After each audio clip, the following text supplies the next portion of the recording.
मागचा show संपल्यापासून I think 3 महिने झाले, 3-3.5 महिने, 4 महिने. आणि त्यातले 2 महिने मी फिरण्यात घालवले. मी खूप फिरले, पाहिलं ते. मी खूप फिरले. म्हणजे अशा बऱ्याच जागा आहेत ज्या मी टाकल्या सुद्धा नाही अजून इंस्टाग्रामवर. अशा ठिकाणी मी ड्राईव्ह करत 1400 किलोमीटर वगैरे फिरले स्वतः. नमस्कार, मी मधुरा शिधे आणि कलाकृती मिळणार तुम्हा सगळ्यांचं मनापासून स्वागत आहे. मी आले तुमच्या सगळ्यांची लाडकी मालिका तुझी माझी जमली जोडीच्या सेटवरती आणि मालिकेमध्ये एक नवीन एंट्री झालेली आहे आणि ती माझ्या बरोबर आहे तुमच्या सगळ्यांची लाडकी रेवती लेले. हाय हाय, कशी आहे? मस्त. कसं चाललंय शूट? I am good. आणि तुला भेटून मला खूप छान वाटतंय. हो, कसं चाललंय शूट? पहिला दिवस आहे आज तुझ्या सेटवर. छान वाटतंय, मज्जा येते. वेगळं कॅरेक्टर आहे त्यामुळे जरा एक्साइटमेंट पण आहे. आणि हो, म्हणजे पहिलाच असा प्रॉपर सीन आज शूट झालाय. छान वाटतंय. आणि मी जसं म्हटलं सुरुवातीला की एक नवीन एंट्री झालेली असं मला वाटतं. ज्यावेळेस आपण कोणत्याही मालिकेमध्ये एखादा कलाकार नवीन एंट्री करतो ना, तर खूप एक दडपण असतं की मालिका आधीपासून सुरू आहे आणि आता आपण जातोय. सो कसं आपण सगळ्यांमध्ये मिक्सअप होऊ शकू किंवा ते कॅरेक्टर आपण कसं पुढे नेऊ शकू. एक रेवती म्हणून तू ह्या सगळ्या गोष्टींकडे कसं बघतेस? तू नर्वस आहेस का एक्सायटेड आहेस का? काय कॉकटेल आहे? कॉकटेल आहे असं मी म्हणेन. कारण एक्साइटमेंट नवीन कॅरेक्टर आहे त्याची आहेच. पण अर्थात तुम्ही जेव्हा 1 वर्ष जर सिरियल चालू आणि त्याच्यामध्ये तुम्ही मध्येच आलात तर थोडंसं असंही होतं की शिट, म्हणजे लोक कशी असतील किंवा नवीन सेट, नवीन वातावरण, तिथे तिथे लोक कशी असतील, काय असतील. सो जरा टेन्शन होतंच मला. पण इथे आल्यावर सगळे छान आहेत आणि मी आतापर्यंत फक्त हिरो बरोबरच तसं शूट केलंय आणि सई बरोबर आय थिंक एकच सीन जो प्रोमोचा होता तेवढाच शूट केलाय. सो तसं फार काम झालं नाही अजून, पण जेवढं झालंय तेवढं आय एम गुड आणि हॅपी की छान लोक आहेत, सेटचं वातावरण छान आहे. So overall good. तुझी ती जी एंट्री होती ना ती पण अशी एकदम कमाल होती. म्हणजे आम्हाला मजा आली बघताना. सो एक रेवती म्हणून तुला काय वाटतं, एक कलाकाराच्या पलीकडे एक माणूस म्हणून तुझी रिअल लाईफ मधली एक एंट्री कशी असते? म्हणजे सकाळी उठल्यानंतरची एक आपली एक एंट्री असते, बेडवरून उठतो आणि मग काही काहींना सवय असते की असेच एकदम ते त्यांना ते अर्धा तास जातो की झोपेतून बाहेर राहायला. काही लोकांचं असं असतं की आरशात बघून एक छान स्माइल देतात. सो अशी तुझी ती एक एंट्री कशी असते सकाळी उठल्यानंतर? बापरे, माझी एंट्री आय थिंक मी उठतेच चला चला चला उशीर झालाय हे पहिलं माझं असतं आणि मी अलार्मच माझा 3-4 तो स्नूज करत करत करत हो आणि मग उठून एकदम अरे आय बरं चला असं होतं.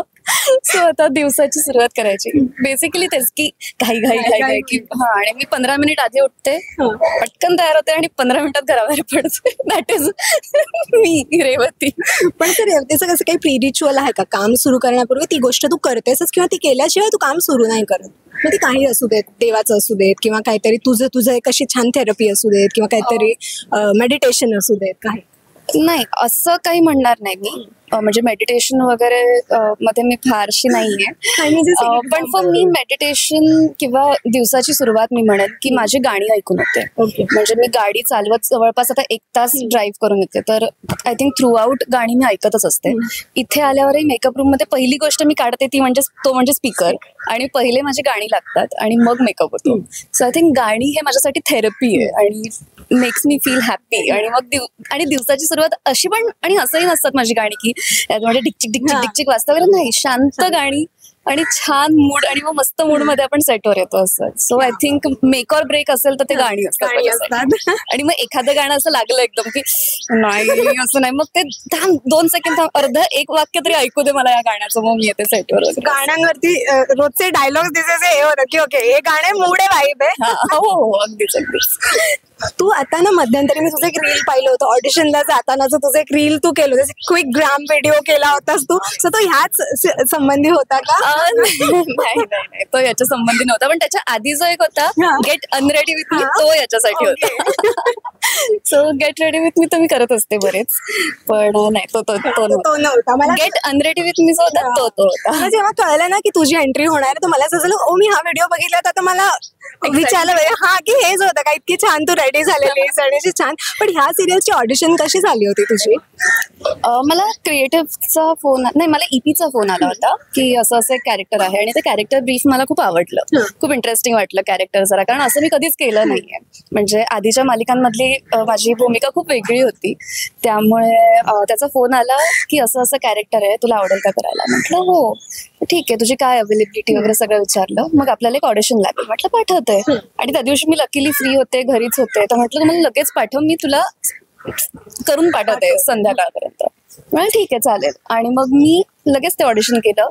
3-4 तासात ते आय थिंक पाठवलं त्यांनी पुढे वगैरे. आणि मग 1-2 दिवसात झालं सुद्धा. त्यांचा फोन आला की ओके आपण करतोय म्हणून. मग लुक टेस्ट वगैरे झाल्या 2-3 आणि then फायनली प्रोमो शूट झालं आणि मग आज आता आम्ही शूटिंगला आलोय. क्या बात आहे. पण ना मी म्हणजे तुझ्याबद्दल मला थोडीशी माहिती आहे की तू खूप छान डान्स करतेस, तू कथक करतेस, त्याच्यानंतर तू खूप छान अँकरिंग करतेस. सो हे सगळं करत असताना ऍक्टिंग मध्ये यायचं कसं काय ठरलं? म्हणजे लग्नाची बेडी मला असं वाटतं की तो तुझ्यासाठी तो खूप मोठा एक ब्रेक होता की ते गाजलच म्हणजे कॅरेक्टर, आणि त्याच्या पुढे आय एम शुअर की प्रत्येक कॅरेक्टर तुझं गाजणारच आहे. पण एक मला एक क्युरिओसिटी आहे की ते सगळं छान ते एक वेगळं फील्ड कट टू इकडे आता ऍक्टिंग मध्ये आलीस तू. सो आता हे एक वेगळं. सो आता झाले मला 5-6 वर्ष आता मी काम करतेय. आणि पहिली मालिका माझी स्वामिनी होती. तर पण त्याच्या आधी कसं होतं ना, लहानपणापासून तो एक किडा असतो तुमच्यात की मला काहीतरी करायचंय, मला ऍक्टर व्हायचंय किंवा मला फेमस व्हायचंय. म्हणजे तेच एक असतं ना ग्लॅमर आणि मैं तो फेमस असं ते स्वतःला एक आरशात बघून ते कायम लहानपणापासून किंवा टीव्हीवर कोणाला बघितलं की कायम असं वाटायचं की यार मला पण हे करायचंय. तर ते कायम होतच. आणि मग डान्स थ्रू बेसिकली काय होतं ना, जेव्हा तुम्ही डान्सचं वगैरे बॅकग्राऊंड असतं, गाणं डान्स, तर हे तुम्हाला अभिनयात हेल्पच करतं. म्हणजे त्याच्यातून काही हार्म ॲज होत नाही.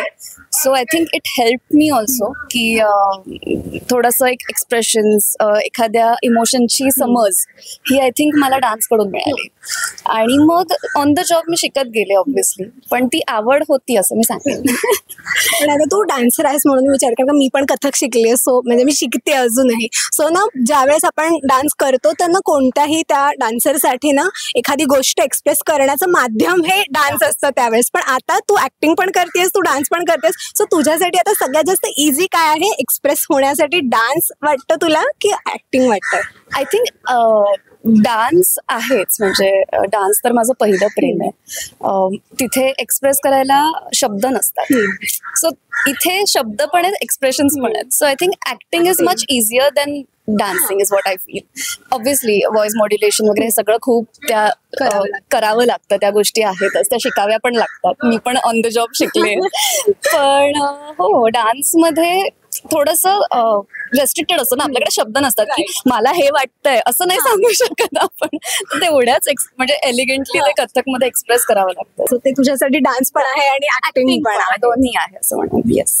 घरच्यांची काय रिॲक्शन आहे का? म्हणजे त्यांना तर ऑब्व्हियसली त्यांना आनंद होत असेल, अभिमान असेल, पण एक असतं ना की सगळ्याच क्षेत्रात आपली मुलगी छान काम करते, पुढे जाते. सो घरच्यांना अजून छान वाटत असेल. तर ह्या सिरियल बद्दल घरच्यांची काय रिॲक्शन होती? आईला तर आवडलंच. म्हणजे आई म्हणाली की प्रोमोद किती छान दिसतेय तू, ती लाल साडी वगैरे. आणि तिला असे माझ्यावरती असे रंग खूप आवडतात, लाल, हिरवा वगैरे. तिला ती साडी पाहूनच तिचं असं झालं की हा, आय एम हॅपी, छान तुझे केस मस्त उडतायत वगैरे, very romantic. So she was happy. दादा वगैरे, दादा वहिनी पण सगळे खुश. कारण मी गेले 2 महिने आता मी म्हणजे मागचा शो संपल्यापासून आय थिंक 3 महिने झाले, 3-3.5 महिने, 4 महिने. आणि त्यातले 2 महिने मी फिरण्यात घालवले. मी खूप फिरले. पाहिलं ते. मी खूप फिरले. म्हणजे अशा बऱ्याच जागा आहेत ज्या मी टाकल्या सुद्धा नाही अजून इंस्टाग्रामवर. अशा ठिकाणी मी ड्राईव्ह करत 1400 किलोमीटर वगैरे फिरले स्वतः. सो तेवढं केल्यानंतर मग असं झालेलं की आता काम हवंय. आणि ते पण फ्रस्ट्रेशन त्यांनी माझं बघितलं होतं. सो जेव्हा हे मिळालं तेव्हा फायनली चला आता जाईल की कामाला. सो हे एक रिॲक्शन होतं. पण ऑब्व्हियसली आनंद तर आहेच, खूप आनंद आहे. आणि तो 2 महिन्याचा पिरियड तुझ्यासाठी कसा होता? म्हणजे तू फिरलीस वगैरे हे तर सगळं झालंच, पण त्याच्यामध्ये कुठेतरी बॅक ऑफ द माइंड आपल्या मनामध्ये असतं की ओके आता पुन्हा आपल्याला रुटीन सुरू करायचंय. सो तो एक पिरियड कसा होता तुझ्यासाठी? लकीली तो खूप मोठा नव्हता, त्यामुळे तितकंसं जाणवलं नाही.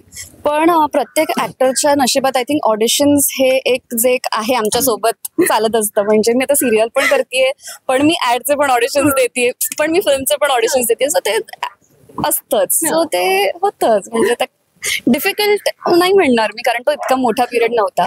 पण obviously back of the mind ते सतत असायचं की यार आता पुढचं काम. आणि मग बरेचदा असंही होतं की तुम्ही यू स्टार्ट थिंकिंग की मला मिळेल ना पुढचं काम, किंवा देतील ना मला, माझं मागचं काम चांगलं होतं ना, म्हणजे मी केलं ना तेवढं काम की मला पुढचं काम मिळेल. सो असेही प्रश्न येऊन जातात. आणि हे आमच्या पण आयुष्यात येतात ज्यांनी काम केलं, आणि ते आय थिंक सगळ्यांच्याच येत असतं. आणि आय थिंक ते यायला पण पाहिजे का, कारण का ते नाही आलं ना तर ती मजा निघून जाईल, जर का सगळंच खूप इझिली. करेक्ट. आणि मग ते स्वतःला कसं तुम्ही इम्प्रूव्ह करू शकता की आता मी पुढचं ऑडिशन कसं चांगलं करू. आणि मग I think I kept giving auditions. आणि मग खूप ऑडिशन्स दिले त्यावेळेला गेल्या 2 महिन्यात की असं नको व्हायला की मी अभिनयापासून दूर जाते. मग मी द्यायचे ऑडिशन, जरी त्याचं काय होणार असेल नसेल, मला मी त्या कॅरेक्टरमध्ये फिट होत नसेल तरी पण आलं ना ऑडिशन पाठवलं. तुला पण त्याच्यात एक्सप्लोर करायला. सो असं मी खूप, आणि मी स्वतः ऑडिशन शूट केले, मी फ्रेंड्सना बोलवून त्यांच्याकडून इनपुट्स घेऊन मग ऑडिशन शूट केले वगैरे, असं सगळं करून पाहिलं गेलं 2 महिन्यात. सो एक्साइटिंग पण म्हणेल, पण म्हणजे ते एक स्ट्रगल तो छोटासा असतोच. पण आय एम डॅम शुअर यार की तू इतकं छान काम करतेस ना की एक दिवस असेल की तुझ्यासाठी म्हणून ते स्क्रिप्ट लिहिलं जाईल आणि कळेल की तू किती म्हणालीस की माझ्याकडे आता डेट्स नाहीये, तर ते म्हणजे आम्ही थांबू तुझ्यासाठी, आम्हाला तूच हवे. हे तुझ्या बाबतीत होईल. Fingers crossed. I just hope one day. Yes. आणि आता coming back to the serial, so आता हा ट्रॅक छान चालू झालेला आहे. सो पुढे एक सतत प्रश्न असतो प्रेक्षकांना की काय होणार. तर मी तुला नाही विचारणार की पुढे काय होणार आहे, काय ट्विस्ट आहे, कारण का हिचा पहिला दिवस आहे. पण एक ना घरून साधारण एक ट्रॅक माहिती असेल किंवा घरचे जर का ती मालिका बघत असतील ना, तर घरच्यांना एक वेगळी एक्साइटमेंट असते. सो ह्या मालिकेचं नाही मी तुला विचारणार, पण तुझं प्रिव्हियस ज्या तू सिरियल्स केल्या, सो असं घरून कधी झालंय का की आईचा फोन की आता पुढे काय घडणार आहे किंवा हे आईचे नेहमी असायचे. आणि आई सतत विचारायची की मग आता काय घडतं ग, मग तू घरी येते का तू मग आता काय ती येणार. पण मग मी म्हणायचे की मी नाही सांगणार आहे, त्यासाठी तू सिरियल बघ. सो बेसिकली मी सगळ्यांना हेच सांगते की सिरियल बघा, म्हणून तुम्ही सुद्धा सिरियल बघा. फार छान वाटलं मला तुझी गप्पा म्हणून रेवती. आणि आय थिंक हा पहिला दिवस आहे, त्याच्यामुळे माझ्याकडे तुला विचारायला अजून भरपूर गोष्टी तेव्हा येतील जेव्हा अजून थोडेसे दिवस होऊन जातील. बऱ्याच गोष्टी अशा करेल तुझ्याकडे पण सांगायला खूप गोष्टी असतील. आणि या मुलीचं मला खरंच कौतुक वाटतं, कारण का तिला बरं नाहीये आणि तिला अंगात ताप असून ती इथे शूट करते दिवसभर, आणि आत्ताही आम्ही इथे बराच वेळ उभं राहून आम्ही शूट करतो. सो मला वाटतं हीच ती प्रत्येक कलाकाराची पडद्या मागची मेहनत असते जी नाही कळत, कारण का माहिती नसतं आपल्याला की काय काय सफर करतोय तो कलाकार. सो हे मला वाटतं एक छान एक्झाम्पल आहे. सो येस, टेक केअर, लवकर बरी हो आणि ऑल द बेस्ट. पहिलाच दिवस आहे, मस्त होऊ देत काम आणि कायम भेटत राहा अशीच वेगवेगळ्या प्रोजेक्ट्स मधून. मी येईन पुन्हा सेटवर, तेव्हा खूप गप्पा मारू. Thank you so much and wish you all the very best. Thank you so much. Thank you. Rasika हो, कलाकृती मीडिया म्हणजे मनोरंजनाची लयलूट. मनोरंजन क्षेत्रातील किस्से व घडामोडींचा आस्वाद घेण्यासाठी कलाकृती मीडिया या यूट्यूब चॅनलला सबस्क्राईब करा आणि व्हिडिओ लाईक करा.